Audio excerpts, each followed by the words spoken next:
தண்ணீருக்கே பயந்த மீன். ஒரு நீல நிற கடலில் ஃபிபி என்ற ஒரு சின்ன ஆரஞ்சு மீன் இருந்தது. அவளுக்கு பெரிய கண்கள், சிறிய நீல இறக்கைகள். ஆனா ஒரு விசேஷம், அவளுக்கு தண்ணீருக்கே பயம். ஒருநாள் அவள் கத்தினாள், ஐயோ, எல்லா இடத்திலும் தண்ணீர். மற்ற மீன்கள் சிரித்தன.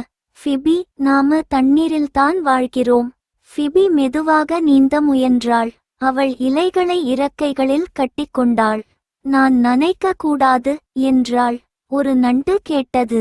நீ பறக்கப் போறியா? ஃபிபி சொன்னாள், நடந்து பார்ப்பேன். அவள் கடலடியில் நடக்க முயன்றாள். சின்ன அலை ஒன்று வந்தது. சப்ளாஷ்! ஃபிபி கண்களை திறந்தாள்.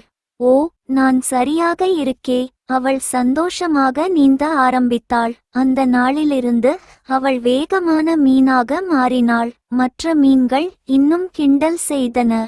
ஃபிபி, இன்று தண்ணீர் ரொம்ப நனைக்குதா? சில நேரம் நம்ம பயம் வெறும் கற்பனைதான்.